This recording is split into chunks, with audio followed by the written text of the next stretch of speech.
sustenance. In pre-dawn dark, I bring pot down to stove. Fire. The news, the mail, surround, threaten, overwhelm. I measure milk and add it. I won't watch it till boil. Patter and pop will call. Then oats. A pinch of salt. Once golden fields unfolding in an old ceramic bowl. To this, my own base hunger for our daily bread and my gray ration.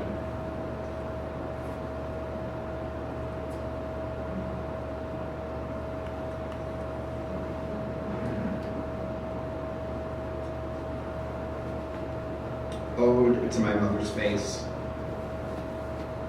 crowned by carob and silver down, lovely across her Oklahoma earthen glow. My mother's face is an ovate frame with apostrophe eyebrows possessing the massive planets of her eyes. I love her countenance captured in a photo from 50 years ago, before her lover was killed and not replaced, before the joys and blood of motherhood. A powdery base against her sharp white uniform, a tidy nurse's cap resting comfortably on her nest of ideas, her graduate smile, her tirelessness. But not like I love her face at 80. Her ears unchanged in size, the knot she owns above her heavy glasses, sad growths crowding her eyes, deep folds arching away from her widening nose, around her skeptical mouth like parentheses staging the lush curtains of her lips, the ones letting you have just enough show to realize you're missing something. My mother is the lone freckle on her right cheek, put in place by Providence, a period, wanting the next sentence.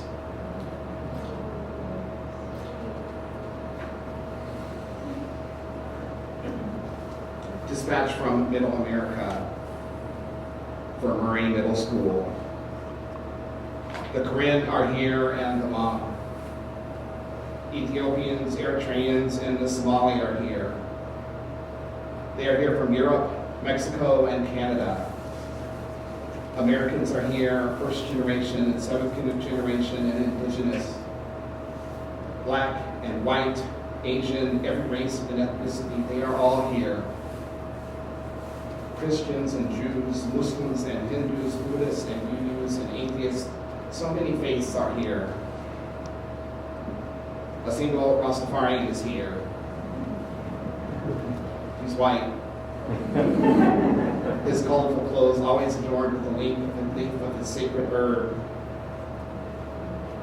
He walks among girls in a baya or chadar, hijab, tapada, the comically tall and the very short, the wealthy and the poor, children of the hyper-educated, children of the semi-literate, broken children, and blessed children here.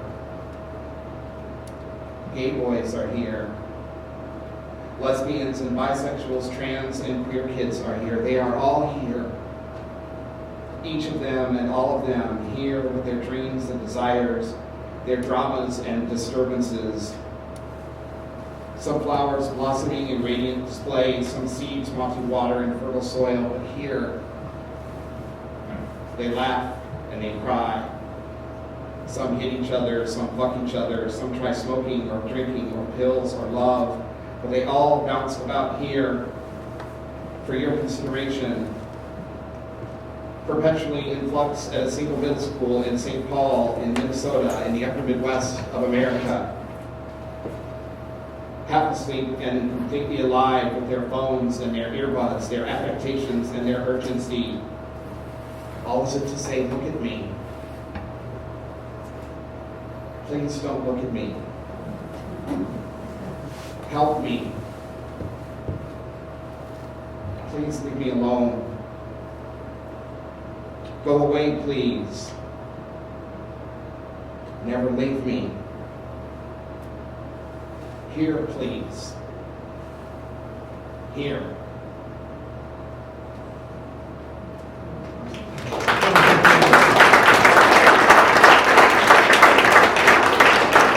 Thank you so much for coming. This room means a lot to me. I'll never forget the first time I read here in February of 2016 as part of the Law of Mentor series, and having been in the audience and seeing some of my heroes like Patricia Smith and Claudia Rankin read here, and then to imagine that I was behind the same podium that they stand behind. It made me feel like I was a writer. It means a lot to me to be here with all of you. I'm like, when's it gonna come? It's January. Pandemic. The Chiefs are playing the Eagles. Although I don't know that poetry and football are often in competition with this audience. But so it means a lot to me that you are here as well, and I wanted to say thank you for that. I'm so proud of myself right now because I think I could read Dispatch from Middle America without losing it. I'm teaching at a high school right now, and I need to use a portion of my time to tell you, Florence, I have this, what's the name of that telescope? It's gone. That we just sent. The James Webb telescope. I think about the James Webb telescope. I think about the James Webb telescope. Let me tell you how. We have the capacity to send this spectacular telescope off into space that is going to allow us to see things that we haven't been able to see before. It requires a specific, extremely cold temperature even to operate because it's that powerful. If you imagine the imagination, the planning, the ingenuity, the science, the creativity that went into making that possible, you have to imagine a planet where people can figure out how to keep kids safe.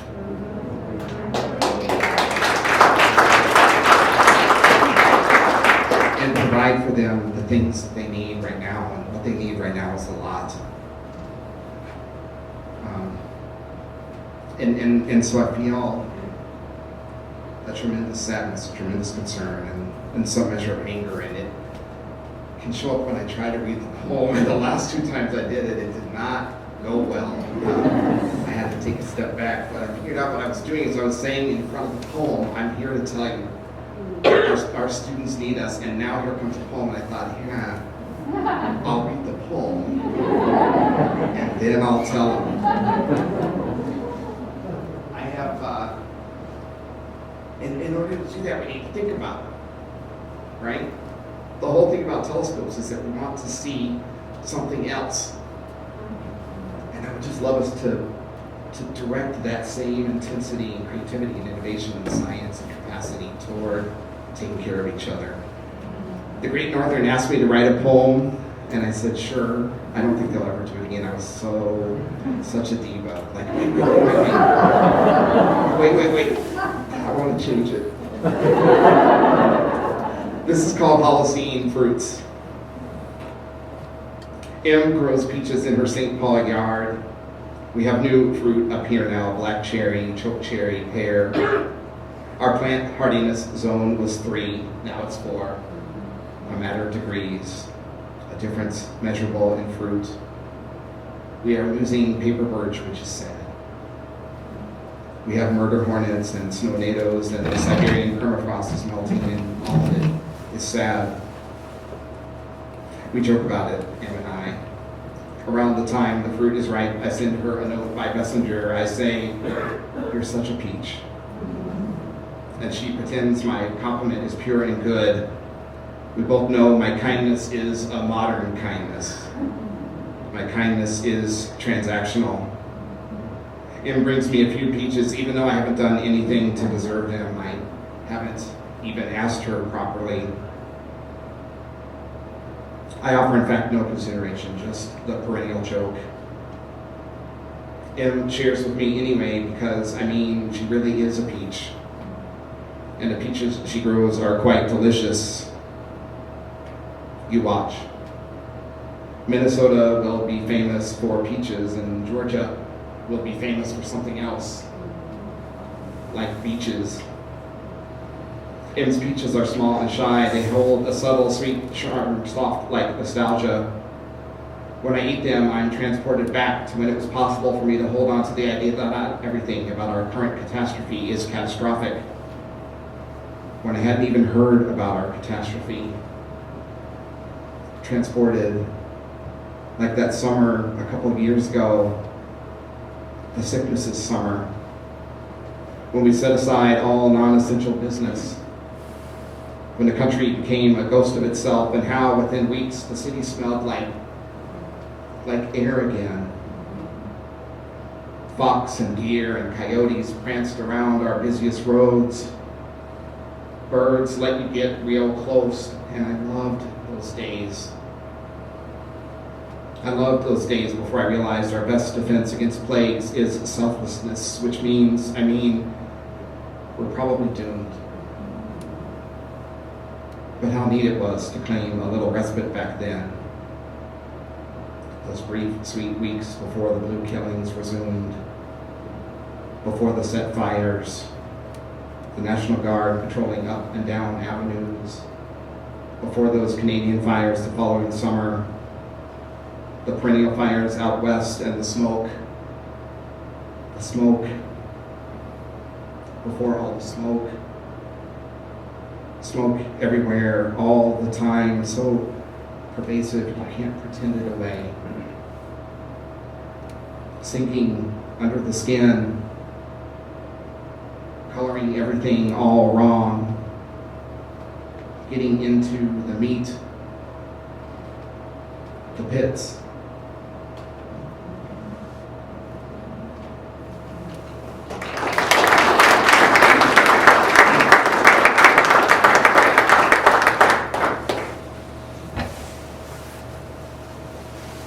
I'll close with this. Fixtures.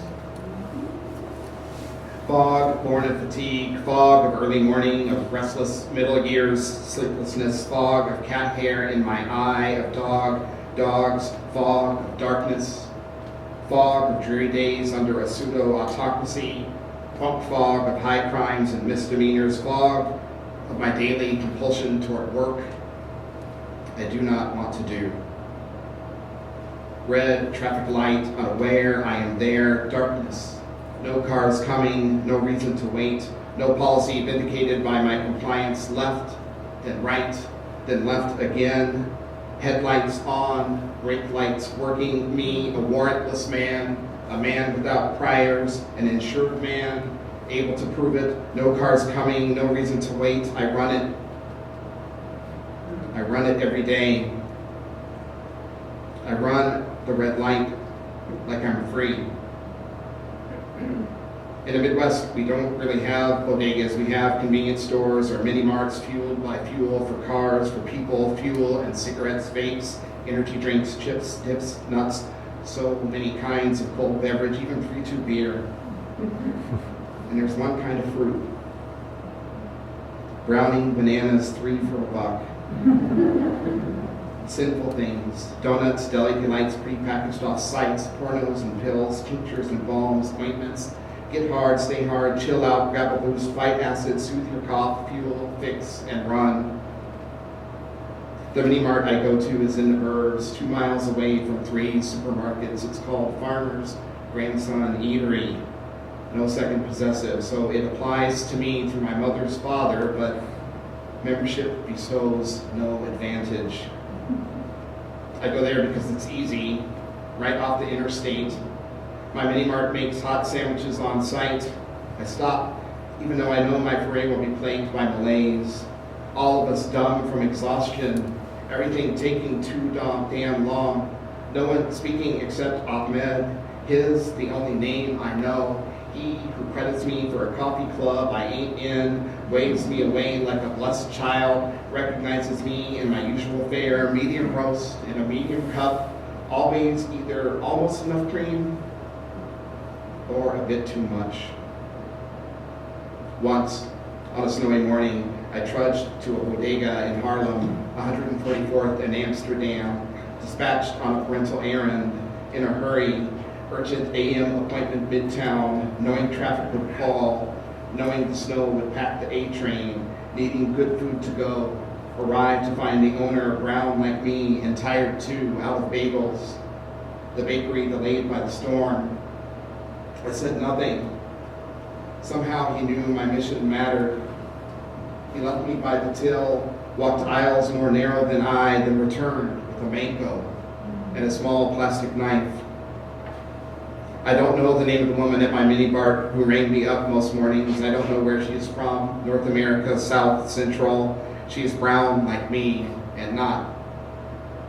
We've never spoken, and in my beautiful humanity and hers, being honest, I didn't like her much, nor she much me, I think. All our transactions drowned in dread as she dropped change in my hand like I was hot, high voltage. I often wanted different for us, though never enough to speak on it. 4 years, meeting almost every day, 1,000 mornings sharing nothing but place, 1,000 mornings, her presence a fixture, so familiar to me I could take her for granted. 1,000 mornings, always the same, 170, bag, 170, bag, no thank you, no thank you, then no, just no, then nothing, because she was gone. She vanished, or disappeared. Though it could have been anything, the times pushed panic, gone. Yet she stayed with me all day, ache of a void, wage of regret more constant than ever. She lingered, still with me that night as I worried toward sleep, darkness again. The next morning, when I arrived at the red light I ran every day, still unaware I was there, awake, alert, clarified in concern, chastened, willing to wait for permission to go, reminded my compliance is the policy, and vindication is not meant for me here, nor her. Grace is not made for us.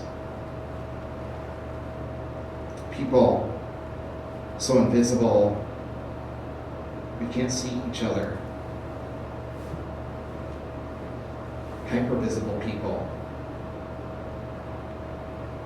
People whose papers matter and don't. Kin.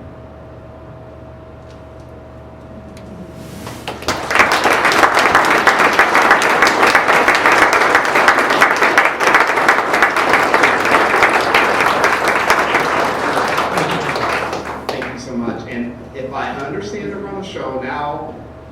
I'm to introduce Doug, and then we're going to sit in the comfy chairs and just chop it up. Doug, we could be anywhere. We could be at Handsome Hog. We could be at, yeah, just anywhere. I want to say, in doing that, not to embarrass Doug, truly an artist I admire without limitation. I use artist with intention. Doug is a poet and a sound artist and someone who, in my opinion, and I'm right, challenges us to consider what's possible in art and what's possible in poetry. I feel great to be in conversation with Doug. His book was named as a finalist for the Minnesota Book Award, something I can't share without also saying that my book was named as a finalist. And actually, we planned it with the Great Northern. They asked us to do this last year, and we're like, let's wait. Let's wait. But please welcome Doug. And if you haven't already purchased a copy of Doug's latest book, I can't recommend it highly enough. Please go do that as soon as you can. Doug.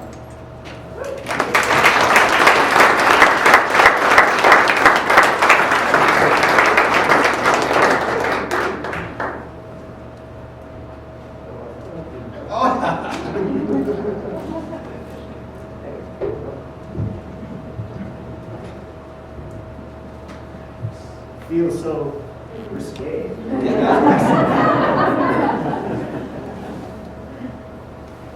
Please, can we all get one more round of applause?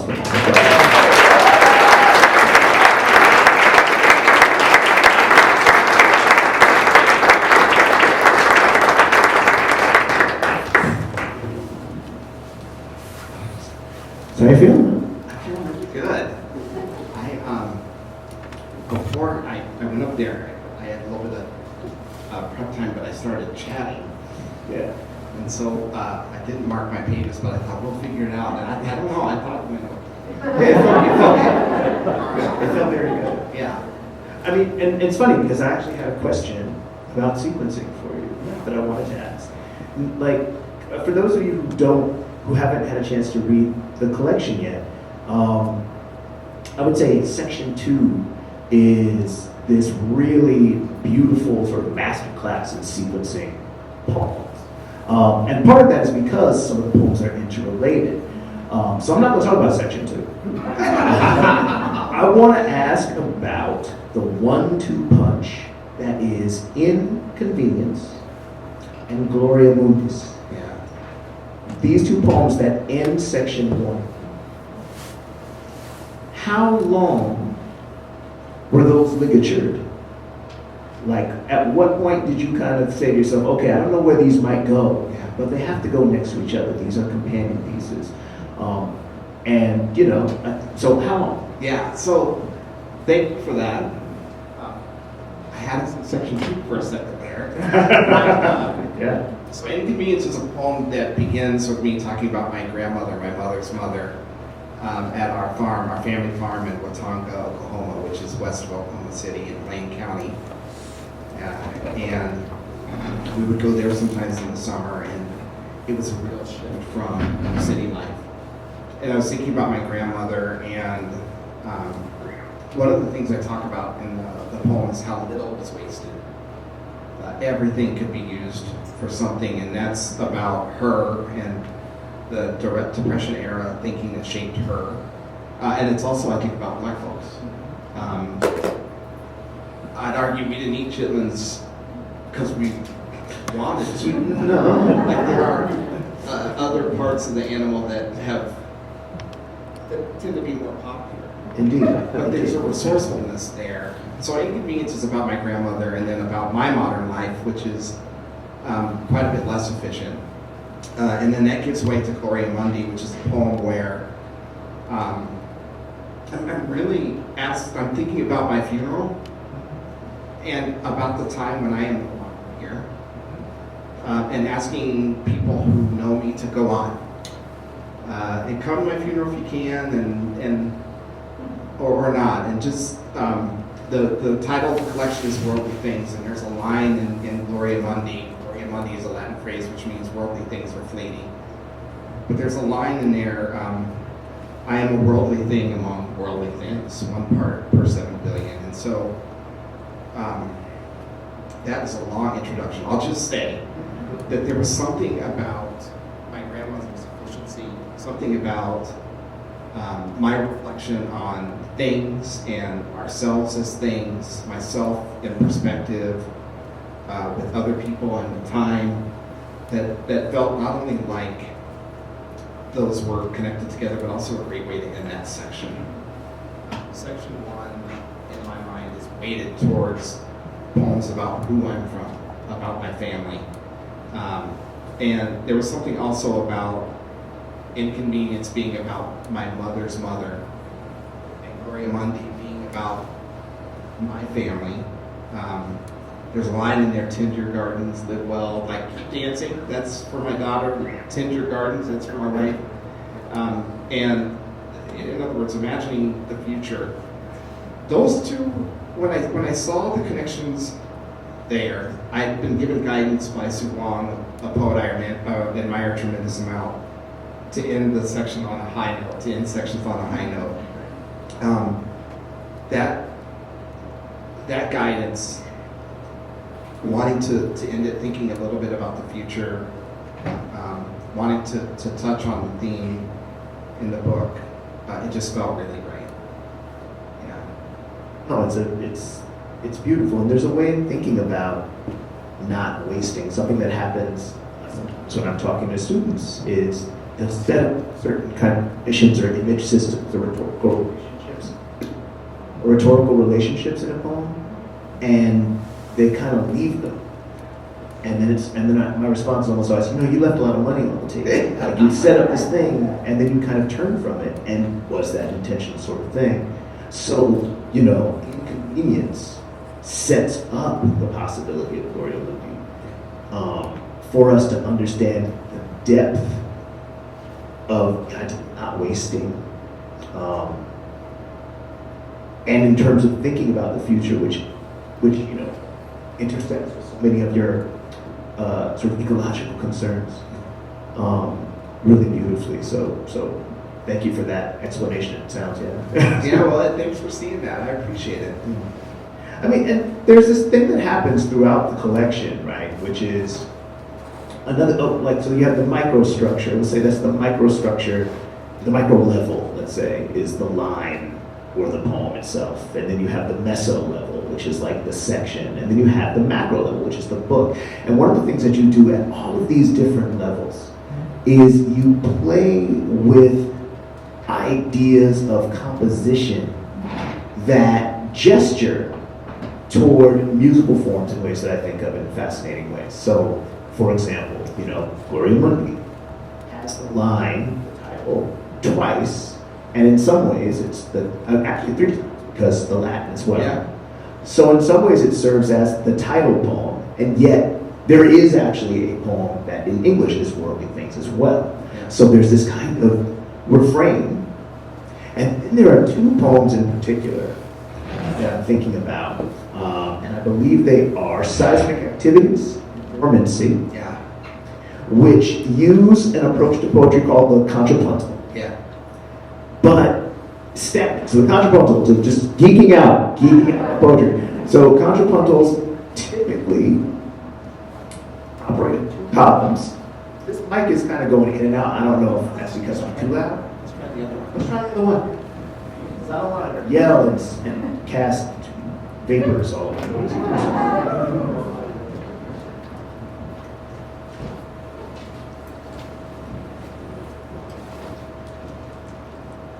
Thank you. All right.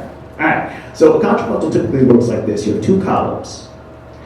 You can read each column, individually, this and this. You can read them horizontally. And then some you can read all the way down and then loop up all the way back down. So the contrapuntals that you're working with do this really fascinating visual trick of staggering. Right? Oftentimes there's like straight up columns, no overlap. But in this book, there's this sense of they're already reaching out to each other even as they're across the page. And so the contrapuntal becomes something closer to a duet, but a duet heard simultaneously. So I'm just thinking about sound and the compositional strategies of sound and the subtle ways you work with that.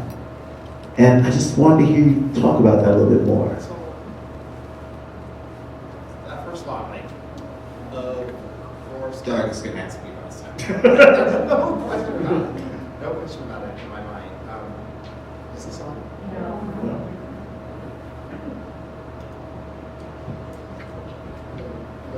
Oh, no, it's this. Alright, so let's figure it out. Yeah, well, what? Of course, Doug is going to ask me about sound. So, a couple of things. The decision to pair them off like that. So in one column, I've got plain text and italicized text in the opposite column, and the lines are not directly across from each other, which is if you read contrapuntals, this is the early one. It's like, oh, this is a contrapuntal, and you know that because of how it's set up. It was born of necessity. Quite frankly, Seismic Activities was too wide. And I had a hard time managing on an 8.5 by 11 sheet of paper if I was using 11 or 12 point font. So I said I want to think about how I can do this differently.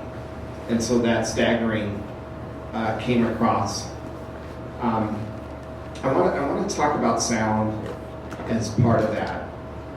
When I talk to students, the thing I say, that one of the things that distinguishes poetry from other forms, it's not that other forms don't do it, but it's that it's really interested in sound and meter. Those concepts tend to be amplified in poetry. And in your question, you were talking about the subtle use of sound, and I feel so seen in that. For me as a writer, I've come to poetry from a really narrative tradition that I can be kind of shy about sometimes. The easiest way I can describe it is I think of sound like as bright paint. And I'm not saying there are never times when I don't want to make an entire poem with bright paint, but I often think of it as just opportunities to add light, to add interest and energy in specific moments of the poem where I feel like it can benefit from that. It also is in the drafting process for me, if I'm seeing a moment that feels like it's ebbing when I want it to flow, often sound is what brings it forward in interesting ways. So, but sound, musicality, meter, those are things that I think about a lot. I was thinking just a few moments ago about a moment in my progression as a poet when I was studying with Juliet Patterson and we were talking about sound. And I thought, this would add a lot to what I'm doing. Like if I'm intentional about it. And I felt the same way about meter. And sometimes I would write entire poems with just where basically the only thing I was trying to do is just really stay in an intense metrical pattern, to drive that, to integrate that into a topic that I was interested in having. But subtlety in music, subtlety in sound, is very much how I would describe my work anyway. I should say right now. Who knows where I'll go from here, but for sure that's how I see it today. Thank you for that. Thank you for that. And I mean, I also appreciate you talking about, like, for now. I mean, the poem that you wrote for Great Northern already is tonally a bit more sharp, a bit more urgent. It feels closer to the harsh command that you describe in your poem, I Love My Neighbor as Myself. And that was something that I was also thinking about. So there's a poem in the collection in which MKD is talking about essentially driving through a neighborhood and like yelling at people. But it's beautiful yelling. It's like, button up, it's cold. It's like, hey, look out, just watch where you're going, that kind of thing. And there is this question of the idea of the harsh command, right? And so I wanted to ask, as a poet who feels a lot of urgency, right? Both sort of temporal and geographic, your neighborhood and the world.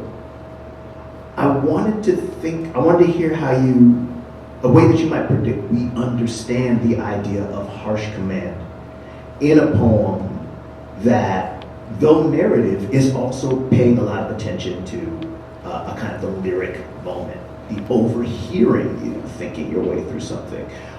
So how does harsh command function for you? Is it one of those bright colors, or is it, Yeah, I think so. I Love My Neighbor as I Love Myself is a poem that appears early in the collection.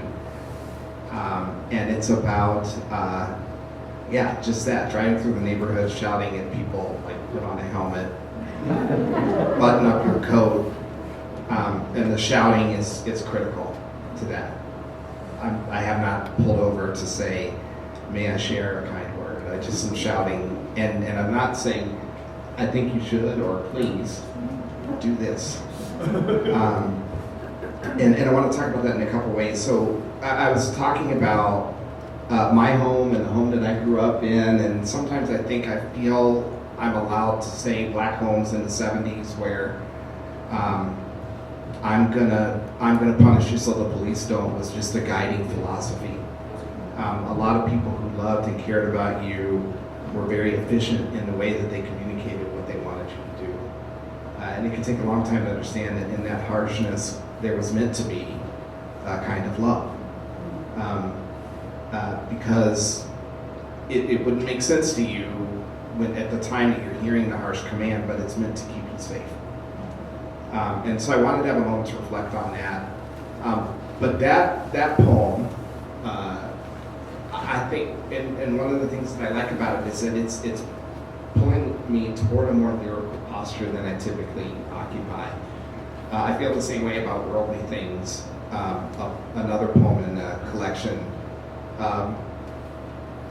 There are times when I'll write something and I'm so away from what I think of as my standard mode that I'm like, oh, no one's gonna like this. And those tend to be the ones that people want to talk about and that they like, and I really love that idea. Early on, I would submit poems for publication consideration, and it'd say send 3 to 5. And in the trade, the wisdom there is send 5. Sometimes I'm like, these 3 are me. If I'm at the height of my game, this 4th one's pretty good. This 5th one, you go ahead and get in there too. It's the 5th one,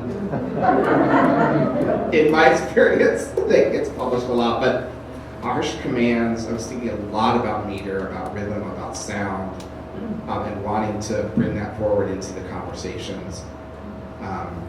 The conversation that I wanted to have there. And Doug, I want to share this because when I see your work and when I think about your work and the readings that you've done, I think also so much of how you use language and so much of how I was trying to use language in that poem is really kind of a reflection back on the cadences and rhythms and sounds and tones of the setting in which I was raised.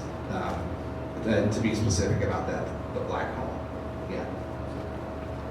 Yeah, it becomes diegetic sound as well as it's the sound of the space, but it's also scoring the space in a fascinating way. Yeah, in thinking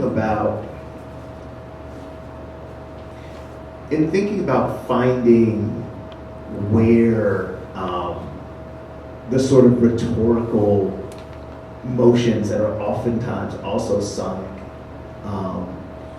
I like where that question's going. Let's go next one. I'm thinking about the moment that you described when you say it's the 5th poem. Yeah. Right? There's a way in which when you're doing the thing that you know how to do, right? You feel like, okay, well, people like my poem, so what they must like is this organization of words on the page and not necessarily the consciousness that is doing that, so that you're always writing your poems, right? Even if you did an erasure, even if you did a machine project type of a thing, right? So I'm curious, because we have the 3, this is it. We have the 1, that's pretty good. And then we have the one who's like, you can come too, because we've got some security, right? We got, you can hang on too. So I want to ask you a question that I think shouldn't be an embarrassing question. I want to ask you, what makes you look at one of your poems and say, this is pretty good? Because that's different than saying, this is doing it. To say this is pretty good, in some ways might outline or identify a set of poetics that are either yours or that you're inheriting or that you recognize as being what people are reading. To know it's pretty good is to be able to see, perhaps, like those moves and kind of go like, is it the fact that I can see the moves that makes it pretty? So I don't want to give you any more things, because you might, it's just what you said, and this can't just be what I said. So what makes a poem pretty good? I love that. Thank you. So I want to just this is my general process. I see something and I'm captivated by it. It could be anything. Like a particular thing in the snow. And then I think, in the moment that it happens, I'm going to write about that. In my typical process, I'll wait a couple of days and trust that an entry point will arrive, and then I'll start to write. I like to work with a pen first. And when I get to the point where I feel like I'm messing it up, I like to type it in, save it, and come back to it later with fresh eyes. That question, this is pretty good, is one I feel like I can only answer when I come back to it later. Danette Smith, a friend of ours, is fond of saying when they're nearing the end of a poem, have I said it? I have a version of that question that arrived to me during a workshop that I took in this very building when Jean Lutz sent me a note. She was asking me about some yogurt I was eating, but it just seemed like a perfect question for poetry also, and the question was, is it real? And that's the question that I ask when I'm kind of nearing the end. Is it real? I am an emotional person, and I'm an emotional poet, and my chief concern is authenticity. That said, I want to find a place for my voice in this art. I'm endlessly fascinated with poetry and how it works. I love how much I've learned about it and how much learning I have yet to do. I look forward to it. That question about this is pretty good gets to me onto a level of effectiveness. Part of it is, what discovery did I make in the process of writing this poem? What captivated me about the particular thing in the snow that led me to sit down and write this in the first place? And as I was writing it, what changed? And what was present in those changes that helps me understand why I was brought to my journal in the first place? So there's that. At the same time, I think so many of us inhabit kind of a technical place. For me, it shows up mostly in revision.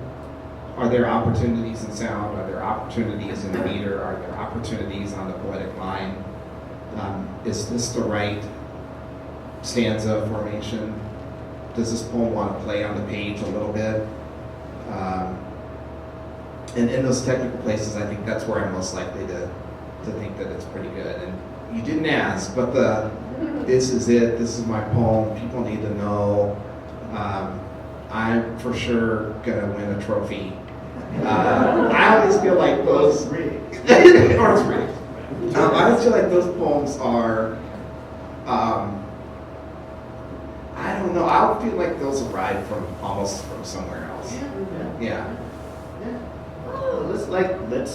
That's a really good place to be in terms of talking about process, in terms of talking about like when are we transcribing, when are we recorders, when are we and the difference in the sort of revision process. When you feel like you've been gifted a poem, how is your revision process distinct from the other ones? And the time is compressed. Number one, and I could be wrong. I mean, I really could be wrong. I could send it to like a really talented editor, and he might think, I'm not seeing it. My wife Karen is here, and she saw, I think she saw this morning, I transcribed, I almost want to say, a poem that kind of arrived out of nowhere that I kind of like. I don't know that I'll do much with it, and that's just ask the folks at the Great Northern. I'm a relentless tinkerer, and but this particular one, I kind of feel like I'd be a little surprised. Later, with the benefit of time and with fresh eyes, I might have a different kind of take on that. But time is compressed. The drafting process is compressed. The editing process is compressed. The considerations, all of it. The tinkering, it just, it doesn't seem to want any of it. So now we've talked about two of the triad of your submissions. All right. So the one was like, go in there. We talked about how what is it that you've learned? What is it that you discovered? What is it that changes? Do those poems, the fifth poem, do they feel somehow more opaque? Do they feel like, because they're your poems, they're not the transcribed poems. Like, what are you learning from those poems about your poetics that you don't necessarily assume is a part of it? Right. Oh, I love that question. I had a workshop with Joni Tevis, the essayist, and she said that she figures out what her books are about after they've been published. And I was like, how's that possible? I feel that way about some poems. And often when I'm saying, yeah, you get in here too, that's the poem where I'm like, I can't answer the question, is it real? Because I don't 100% know what it's about or why I wrote that. Without question, the poem in a book that I'm the shyest about is Worldly Things. In that poem, I feel furthest away from how I usually write. It's I love narrative approaches to poetry, and it's not narrative. I gravitate toward, I should say, clarity, and it's not 100% clear. The original title of the poem was something like A Loaf of Bread, a Flashlight, Photos from a Pinhole Camera. And then my friend Sue said, you should call it Worldly Things. And I'm like, oh, that's a home run title. I wish I'd thought of that. All credit to Sue. But I'm like, so I'm not going to tell people that I'm baking a loaf of bread, and now I'm making a flashlight, and now I'm making a pinhole camera to take photos with. I'm just going to call it Worldly Things. And I thought, well, people aren't going to get it. And that's because I didn't get it. I don't know why I was writing about all that. Not really. And after the book was published, I found myself thinking, this is my mission statement. What do I want my poems to be in the world? A loaf of bread, something sustaining. I want to shine a light in the darkness, both to illuminate in general and also to help us see things that we might not want to see. And I want to take images, and I want to capture images, and I want to do that with something that I make, a poem. Understanding in the digital age, there's probably better ways to do it, but this is the way I want to do it. And that's the whole reason I'm a poet, I think, in the first place. And I definitely understood how those images were working together, but I didn't understand it as a mission until much later. And if you had asked me to send 3 to 5 poems, and for whatever reason I wanted to send that one along, it for sure would have been the kicker. For sure, because I didn't know yet. Yeah. In my capacity as a moderator, I can make certain kinds of requests. Would you be willing to read? Yeah.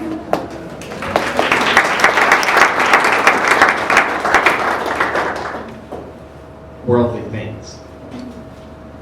Large clay pot, ancestral seeds, an old hand mill to grind my yield, a little salt, my body bent to need, this oven. 2 batteries, 1 bulb, ore and blasting heat, wires, casting molds that made a switch, a knife, 1 roll of tape, an empty oatmeal can, sandpaper, photo paper, the finest I can find, a patch of foil on which I'll press a sharp pen down to make a tiny hole. Darkness, sufficient exposure to light.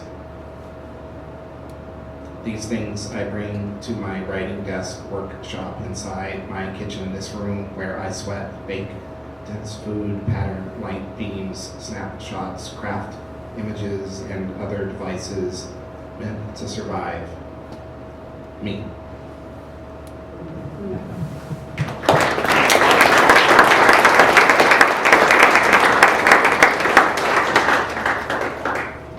Thank you very much for reading that. Yeah. I mean, you doubled down pretty hard on this mysterious poem, made it the title poem. Yeah. Like it was like I'm gonna have to deal with you. You're gonna have to deal with that poem. Yeah. When you think about poems in this collection, because this is something that I sometimes think about. There's a poem in my first book that I pretty much never read anymore, but in many ways it's the poem that anticipates what I do now. I know you listen to music, so another example might be like D'Angelo's Brown Sugar. Yeah. The song Jones in My Bones, and what's the other one that I think about? There's another one that I think about. Oh, Smooth. Okay. Like, when I listen to that album, I usually skip those tracks, and yet those are the songs that sound like voodoo. Those are the songs that anticipate the next thing. Does Worldly Things, the poem, cap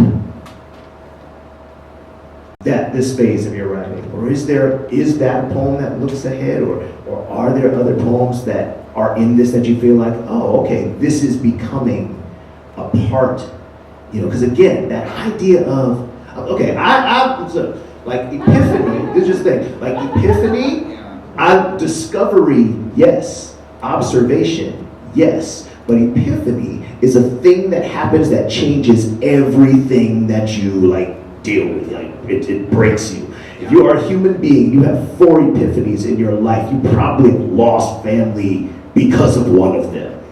right? But discovery and observation are magnificent and necessary and transcendent. You can, in a narrative poem, narrate, recall a discovery. But which of these poems led to a discovery, perhaps after the book came out, that is now indispensable to the poems you're writing? Yeah. Are there poems in here like that? Yeah, well, I mean, you guessed it. We got table plans. No, you guessed it. It's definitely Worldly Things. I was really kind of going through the poems in the book, thinking about which, if I were to pick one that fit into that category, which one would it be? And it would be that one. There's a couple of components behind it. So I was primarily a hard left margin poet, as we say. So most of my lines are driving off the left margin, just like paragraphs. That was not always accidental. There was a point in time when I said, aesthetically for me, this is what I want to do.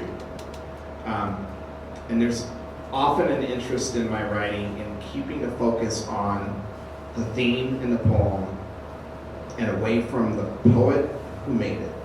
So that hard left margin really kind of allowed me to do that, both as a writer and I feel also a little bit for the reader.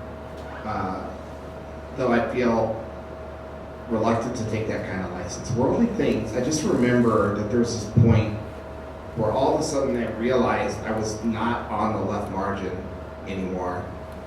I can tell you with certainty that I started to fracture somewhere around November 8th, 2016. I'll leave it at that. I didn't say, I'm so upset by this, I'm going to start fracturing on the page. I'm going to forget the left margin. No rules apply anymore. I want to do something completely different. It just started happening. Worldly Things is the way it's set on the page. I'm just like, oh, this is so weird. But it's just kind of what came up. I definitely remember that Karen had gone to bed on some particular night. I was probably watching basketball, and then the game ended, and I said, I'm gonna rearrange this poem on the page, and I kind of started tinkering around with it, really making a lot of changes, using the space bar like crazy, doing all this kind of stuff with it, and then I looked up and it was 3 o'clock. I'm like, oh, my work is going to be rough tomorrow, but so I'm outside of my typical process in that moment. I'm doing something I don't ordinarily do. The writing itself is different from the line I typically take. I'm focused in the poem on images in a way that I am not usually focused on it. And here's the thing that I find so interesting. You did this, Doug. You brought this out. The poem I wrote this morning, I think it's it's a lot like Worldly Things. So maybe the next album is heading in that direction. We'll find out in the studio, but no, I definitely think that was a revelation for me, a discovery, a moment. Just one quick explanation. I'm aware of the time. Yeah, I apologize. But one quick. I remember in my development as a writer, in the development I'm making as a writer, I remember the moment when I found my process. I should say the process that I typically use to write a poem. I'm just like, now I got it. Let's produce these poems. I found that the way that just really worked for me. And for a long time, it just was like, it takes me 2 weeks to write a poem. Captivation, walk around, begin to write, set it aside, fresh eyes, begin to edit, share it with friends, get their feedback, take half, reject half, call it good, send it out. And I went on a writing retreat, and at the retreat, on that second or third day when you're used to no internet and working in monastic silence and doing all the things, I had a day where I wrote 2 poems and felt really good about them. And then I realized, okay, wow, process is a power and a limitation potentially. Like if you get too locked into this idea that it takes me 2 weeks to write a poem, that can be not all that great. So I have, I think, an organic interest in narrative structures, and I also have these works that appear sometimes that call me in a different direction. I think I was going to say more comfortable, but that feels a little hyperbolic. I'm better able to endure that discomfort and trust what the poem wants to do.